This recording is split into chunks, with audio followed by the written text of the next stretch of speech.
Hello friends, welcome back to our channel education and learning point. दोस्तों, ये आज का हमारा टेस्ट नंबर 38 है। तो चलिए शुरुआत करते हैं पहले प्रश्न की। पहला प्रश्न है हमारा, जनवरी 2021 तक मेघालय के राज्यपाल कौन हैं? तो मेघालय के राज्यपाल कौन हैं जनवरी 2021 तक?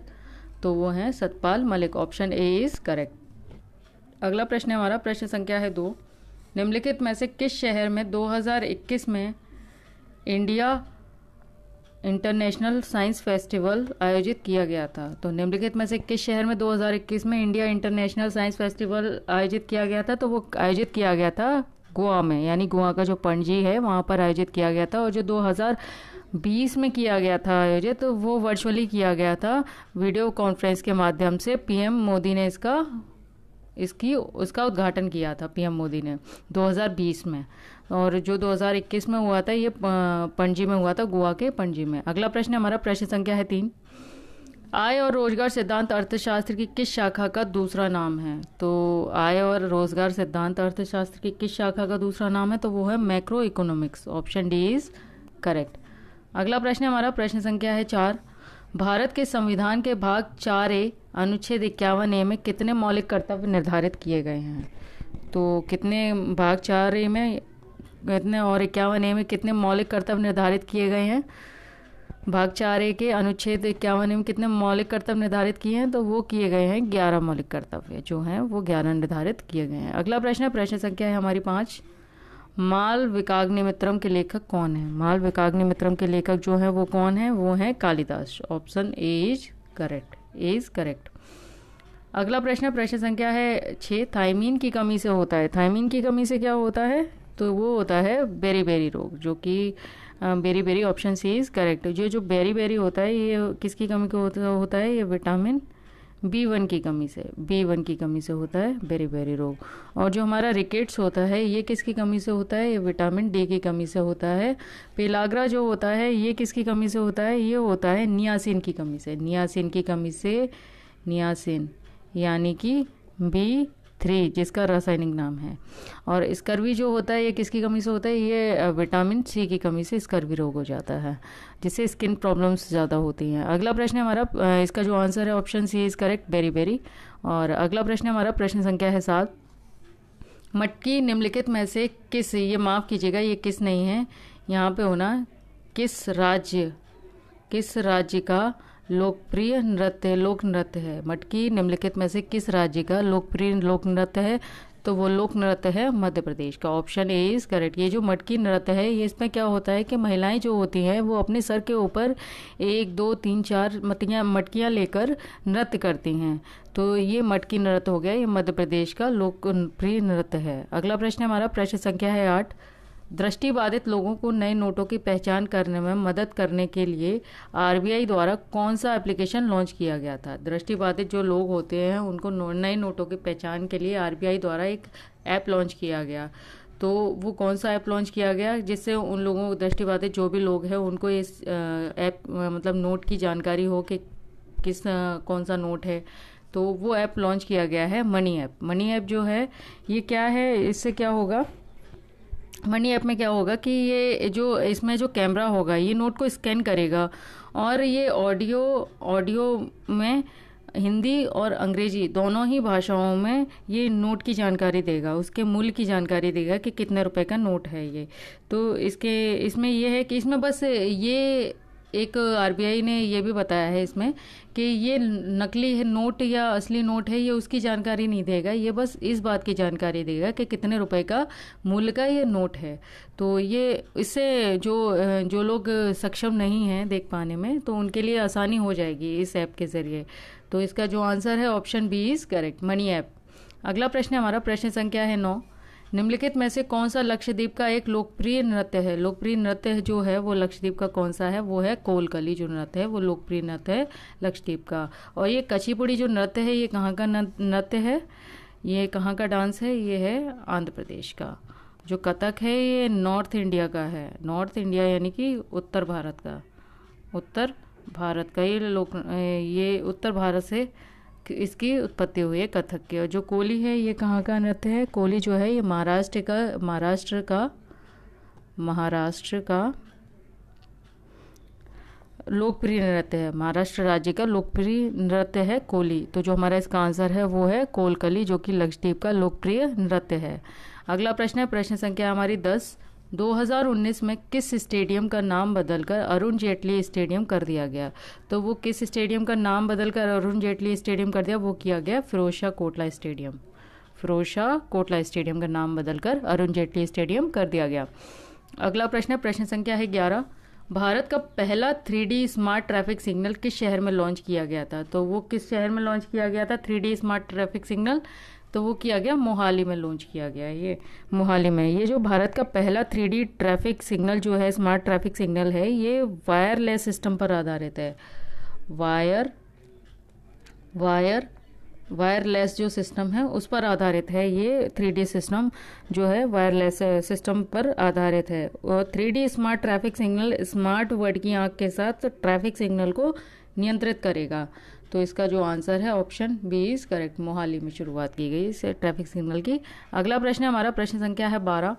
भारत के संविधान की 8वीं अनुसूची के अनुसार कितनी भाषाओं को अनुसूचित भाषा का कहा जाता है? भारत के संविधान की 8वीं अनुसूची के अनुसार कितनी भाषा को अनुसूचित भाषा कहा जाता है? तो वो है 22। ऑप्शन सी इज करेक्ट, 22 भाषा को।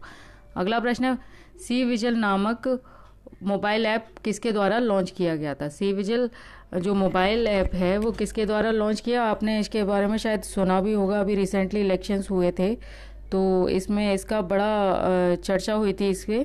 तो इसका आंसर क्या होगा? तो इसका आंसर होगा भारत निर्वाचन आयोग द्वारा, इलेक्शन कमीशन द्वारा इस ऐप को मतलब लॉन्च किया गया था। और ये किस लिए था ये ऐप?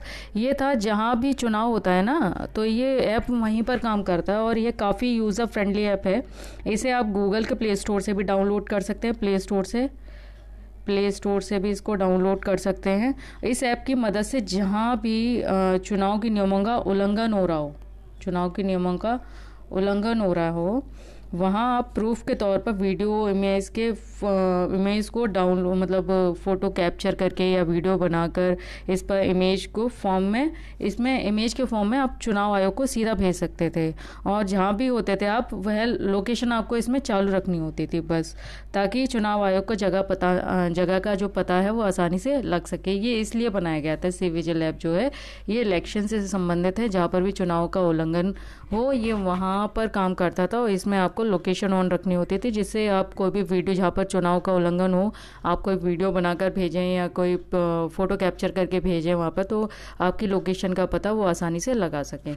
तो इसका ऑप्शन सही है C. Option C is correct, Bharat Nirvachan Aayog. अगला प्रश्न है, प्रश्न संख्या है 14। अनानास का एक पौधा है, अनानास जो है वो एक पौधा है, तो वो किस तरीके का पौधा है? Hydrophyte, mesophyte, xerophyte, hygrophyte. तो जो इसका आंसर होगा ऑप्शन सी इज करेक्ट। माफ़ कीजिएगा, हाँ सही है, सही। ऑप्शन बी सी जो है हमारा जेरोफाइट जो है, ये जेरोफाइट क्या होते हैं? ये जेरोफाइट होते हैं, ये विशेष प्रकार के एक पौधे होते हैं जो ऐसे प्रदेशों में उत्पन्न होते हैं जहाँ बहुत नमी होती है। जैसे कि आपने अनानास का पौधा अनानास देखा होगा, तो उसमें थोड़े से कांटे भी होते हैं। नागफनी का आपने देखा होगा पौधा, तो ये उस तरीके का पौधा है, तो इसको जेरोफाइट कहेंगे। ये जेरोफाइट प्रकार का पौधा है। अगला प्रश्न है, प्रश्न संख्या हमारी 15। यूनिसेफ की स्थापना किस वर्ष हुई थी? यूनिसेफ की जो स्थापना हुई थी वो किस वर्ष हुई थी? तो इसकी स्थापना हुई थी 1946 में। Option B is correct. इसकी जो स्थापना हुई थी 1946 में हुई थी। अच्छा, इसका जो आरंभिक उद्देश्य था वो क्या था? इसका उद्देश्य जो था वो द्वितीय विश्व युद्ध में जो नष्ट हुए राष्ट्र नष्ट हो गए थे, उसमें राष्ट्रों के बच्चों को खाना और स्वास्थ्य सेवाएं उपलब्ध कराना था इसके अंतर्गत, है ना। और इसकी जो स्थापना की थी वो किसने की थी? वो की थी संयुक्त राष्ट्र की महासभा ने। संयुक्त राष्ट्र की महासभा ने 11 दिसंबर 1946 में संयुक्त राष्ट्र महासभा ने इसकी स्थापना की थी। तो इसका जो आंसर है ऑप्शन बी इज करेक्ट। अगला प्रश्न है हमारा, प्रश्न संख्या है 16।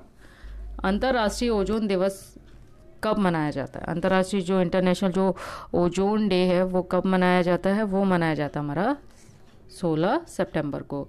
ये आपको पता होगा। Option D is correct. 16 सितंबर को इंटरनेशनल ओजोन डे मनाया जाता है।